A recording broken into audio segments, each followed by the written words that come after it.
తెలుగు రాష్ట్రాల్లో సాగవుతున్న ప్రధాన వాణిజ్య పంట మిరప. చాలా ప్రాంతాల్లో నారు నాట్లకు సిద్ధంగా ఉంది. మరికొన్ని ప్రాంతాల్లో ఇప్పటికే నాట్లు వేశారు రైతులు. మారుతున్న వాతావరణం కారణంగా నారుమడుల్లో ఇనుపధాతు లోపం ఏర్పడినట్లు శాస్త్రవేత్తలు గుర్తించారు. ఈ సమస్య నుండి నారును కాపాడుకునేందుకు చేపట్టాల్సిన యాజమాన్యం గురించి తెలియజేస్తున్నారు శాస్త్రవేత్త వనం చైతన్య.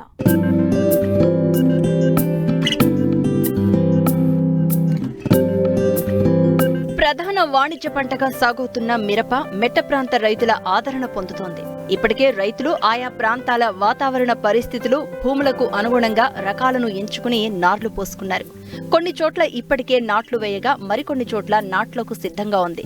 అయితే ప్రస్తుతం కురుస్తున్న వర్షాలకు అక్కడక్కడ మిరపలో ఇనుపధాతు లోపం ఏర్పడినట్లు శాస్త్రవేత్తలు గుర్తించారు. ఇటువంటి పరిస్థితుల నుండి గట్టెక్కాలంటే రైతులు కొద్దిపాటి జాగ్రత్తలు పాటించాలి. అవేంటో తెలియజేస్తున్నారు శాస్త్రవేత్త వనం చైతన్య.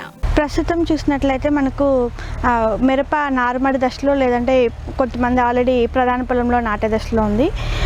ఈ మధ్యకాలంలో మనము మిరప నారుమడిలో ఇనుపధాతు లోపం అనేది గమనించడం జరిగింది.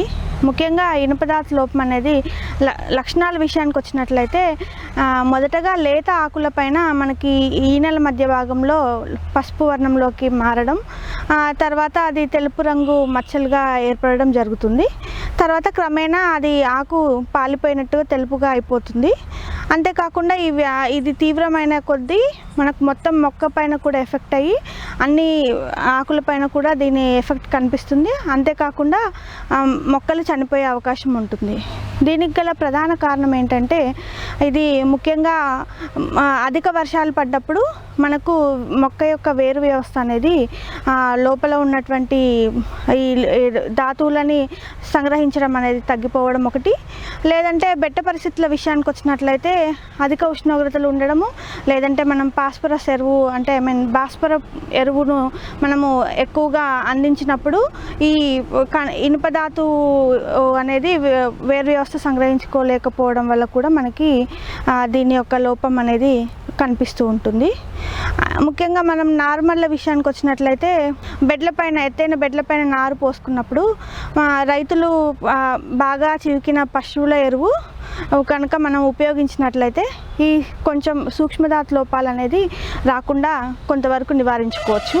ఒకవేళ ఆల్రెడీ మనము ధాతువు యొక్క లోపం కనుక మనం నర్సరీలో గమనించినట్లయితే మనం పైపాటుగా అన్నబేది 5 గ్రాములు లీటర్ నీటికి కలుపుకొని దీనికి 0.5 గ్రామ్స్ సిట్రిక్ యాసిడ్ని కూడా కలుపుకొని మనము 10 రోజుల వ్యవధిలో 2 సార్లు కనుక పిచికారీ చేసుకోవాలి. లేదంటే కెలామిన్ 0.5 గ్రామ్స్, లేదంటే మెటాఫెర్ 0.5 గ్రామ్స్ లీటర్ నీటికి కలుపుకొని మనము 10 రోజుల వ్యవధిలో కనుక మనము 2 సార్లు కనుక పిచికారీ చేసుకున్నట్లయితే ఈ ఇనుపధాతు లోపం అనేది కొంతవరకు తగ్గించుకునే అవకాశం ఉంటుంది. అంతేకాకుండా ఈ ఆరోగ్యవంతమైనటువంటి నారుని మనము ప్రధాన పొలంలో నాటుకున్నట్లయితే మళ్ళీ ఈ ధాతువు లోపం అనేది మనం గమనించకుండా ఉండొచ్చు. ఈ ధాతువు లోపం వల్ల మనకి మచ్చలుగా ఏర్పడినటువంటివి పూర్తిగా కలిసిపోయి మళ్ళీ ఆకు మొత్తం కూడా ఎండిపోయే అవకాశం ఉంటుంది. అంతేకాకుండా ఇది తీవ్రమైనప్పుడు మొక్క కూడా పూర్తిగా ఎండిపోయే అవకాశం ఉంటుంది. ఈ విధంగా ఎండిపోవడం వల్ల ఏంటంటే మనము ప్రధాన పొలంలో నాటుకునేప్పుడు మనకి నారు యొక్క కొరత అనేది ఏర్పడే అవకాశం ఉంటుంది.